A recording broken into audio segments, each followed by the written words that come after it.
प्रधानमंत्री आवास योजना शहरी के भविष्य को लेकर प्रदेश की सियासत गर्मा गई है। योजना की दिसंबर 2025 में समाप्ति, अधूरे मकानों पर फंड रोकने के फैसले और निर्माण की सख्त समय सीमा के बाद कांग्रेस और भाजपा आमने सामने आ गई है।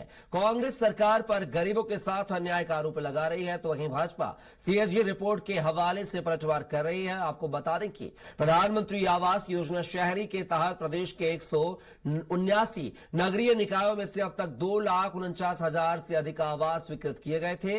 इनमें से करीब 2 लाख आवास पूरे हो चुके हैं, जबकि हजारों मकान अब भी अधूरे हैं। राज्य शासन ने स्पष्ट निर्देश जारी किए हैं, कहा है कि 31 दिसंबर तक हर हाल में निर्माण पूरा किया जाए, अधूरे कार्य मिशन मोड में पूरे हो, कोई नया कार्य शुरू न किया जाए। गाइडलाइन के मुताबिक तय समय सीमा तक पूर्ण न होने वाले आवासों पर केंद्र और राज्य सरकार से कोई राशि जारी नहीं होगी, जिससे अधूरे मकानों पर संकट खड़ा हो जाएगा।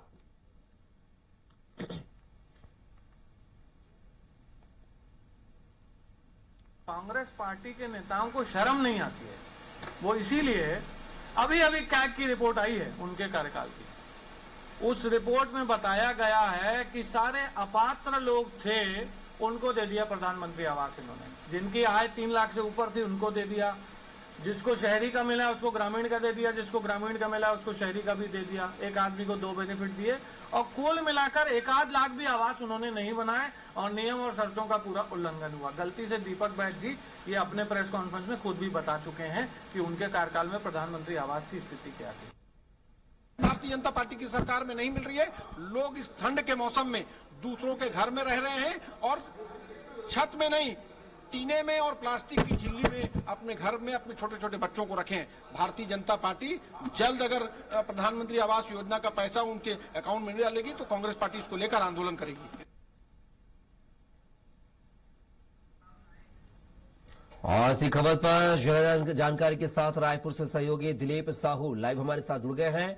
दिलीप, बात की जाए प्रधानमंत्री आवास शहरी 2.0 के तहत जो है यहां पर 2 लाख से ज्यादा 2,90,000 करीब मकान बनाने का जो है प्रस्ताव स्वीकृत हुआ था, जिसमें से 2 लाख मकान बनकर तैयार हो चुके हैं। लेकिन अभी भी कई ऐसे हजारों मकान हैं जो अभी तक पूरे नहीं हुए और साल का जो है अंत समय चल रहा है, यानी कि 5 दिन का समय शेष है। ऐसे में जो राशि पीएम आवास के लिए जारी की गई थी वो लैप्स होने की कगार पर है। ऐसे में अब इन 4-5 दिनों में क्या वो जो मकान, जो हजारों मकान अभी पेंडिंग है, क्या वो बनकर तैयार हो पाएंगे और नहीं हो पाएंगे तो उसको लेकर क्या कुछ जो है सियासत भी देखने को मिल रही है, क्या कुछ जानकारी? जी बिल्कुल कपिल, बता दें कि पूरे प्रदेश में पीएम आवास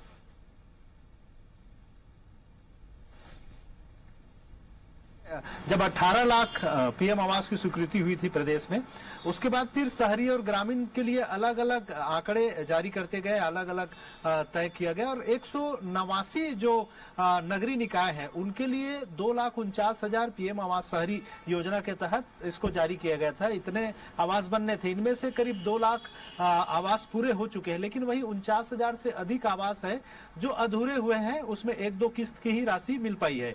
इसको लेकर एक तय समय सीमा तय कर दी गई है कि दिसंबर 2025 तक, यानी अभी 2-4-5 दिन जो बचे हैं, इस दरमियान पूरे अगर नहीं हो पाया तो उनके जो पैसे हैं वो लैप्स हो जाएंगे या उनकी राशि जारी नहीं की जाएगी।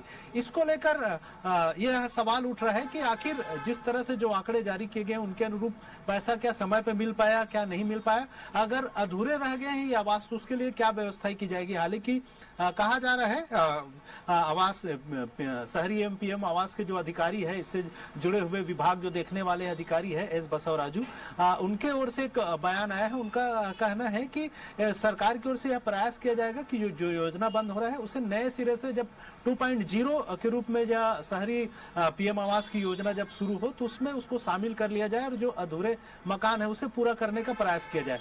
लेकिन इसको लेकर कांग्रेस सवाल उठा रही कि किस तरह से, जिस तरह से बहुत सारे जो गरीब है वो अपने मकान को तोड़ते हैं, फिर मकान बनाना शुरू करते हैं, उसके बाद किस्तों में उनकी राशि मिलती। तो ऐसे में अगर उनके काम अधूरा रह जाए, उनके मकान अधूरा रह जाए, तो इसके लिए कहीं ना कहीं सरकार दोषी। और लगातार जिस तरह से सरकार पीएम आवास को लेकर अपनी पीठ थपथपाती रही है, वही देखना है कि ऐसे मौसम में, जब ठंड का मौसम चल रहा है, गरीबों के आवास अधूरे पड़े हैं, ऐसे में राशि कहीं न कहीं राज्य सरकार की ओर से या केंद्र सरकार की ओर से समय पर उपलब्ध नहीं कराई गई है उनकी किस्त का राशि, जिसकी वजह से ये अधूरे पड़े हैं।